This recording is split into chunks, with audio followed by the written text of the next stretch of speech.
From the beginning, we were told 3 Afghan National Army soldiers who went missing on Cape Cod over the weekend posed no threat to the public. But that didn't keep the story from leading the national news this morning. Our top story this morning, the search for those 3 Afghan soldiers who went missing off a National Guard base in Massachusetts. The members of the Afghanistan National Army were in training at Joint Base Cape Cod. These 3 were last seen at the Cape Cod Mall in Hyannis. This afternoon, the 3 soldiers were found more than 500 miles from Hyannis in upstate New York, near the Canadian border. A similar story played out last week when 2 Afghan police officers went AWOL from a DEA training program in Virginia and were later found in Buffalo. In both cases, the reason for their disappearance appears benign. It seems they simply didn't want to go back home. Still, the disclosure that Afghan soldiers are being trained here and initial reports of their disappearance caused alarm. My next guest says this is nothing new. Kevin Ryan is a retired Army Brigadier General who is now the Director of Defense and Intelligence Projects at the Kennedy School's Belfer Center. Welcome to Greater Boston, Kevin. Thank you. So, first of all, what kind of training were these Afghan soldiers undertaking? So my understanding is that they were getting leadership training here and skills training in their what we call MOS, or military occupational specialty. You know, we train thousands of foreign troops each year, and many of those thousands are trained here in the United States. And occasionally some of them misbehave, some go AWOL for, you know, normal soldier reasons.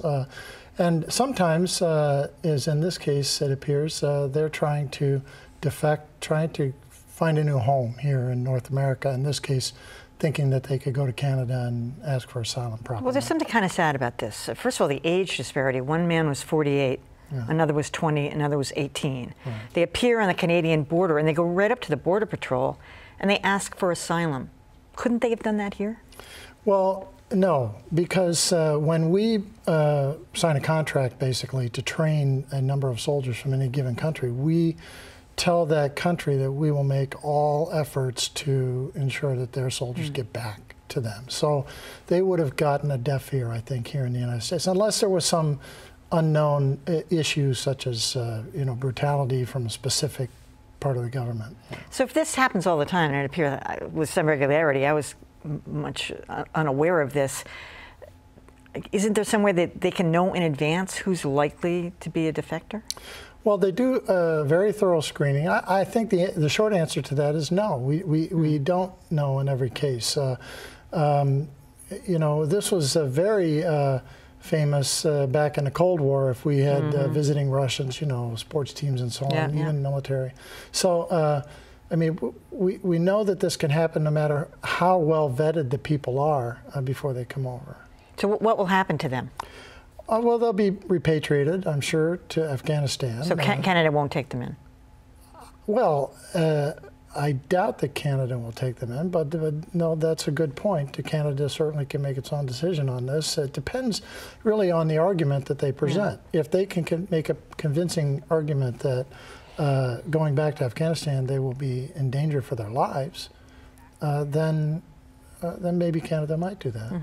Why isn't this being done in their country? Why can't we bring people to them? Yeah, well, we do, and we have 30,000 troops there now, and most of those troops today are involved in training and assisting that Afghan military and police force. So we're training many, many of them there. But when we bring selected people to the United States, it's because either the facilities that we want to use, or train them on, or the equipment is best done here in the United States. So it's a balance we try to strike between being there and being here.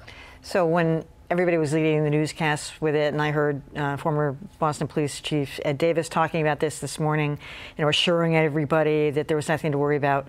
You hear Afghan Army defection, and you're thinking, oh my God, you know, there's some people on the loose here who want to do us harm. Sure, and that's, I mean, that's a reasonable concern today, you know, and I think Americans and people in Boston especially are right to be vigilant, absolutely, but vigilant and not worried is probably the key.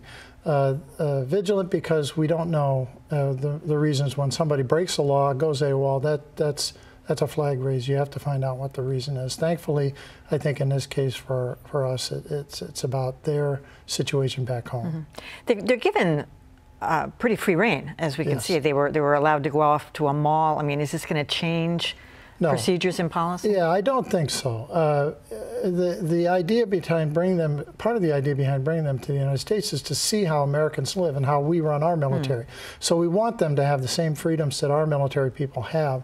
So when they go back to their country, they will consider, instilling these same values there. So what's likely to happen here? Do you think the older gentleman influenced the younger two, or the other way around? I mean, it almost feels like, I mean, that's pretty dramatic age discrepancy. There is, and I don't know the specifics of this case, but I think it's entirely possible that the older gentleman told the youngers, look, this is our best chance. You're young, you want to raise your family. Do you want to start your family in Afghanistan, or do you want to start it here in North America? That's a pretty, America's full of people who made that choice a long time ago. We'll probably find out the details, but my guess is maybe the older guy had been here before and they already had a taste of it. Yeah, entirely possible, right. He knew enough not to ask for asylum here in the States, but to go somewhere else. Apparently he did, because I would have thought of asking it here first. All right, Kevin Ryan, thanks so much for joining us. My pleasure. Appreciate it.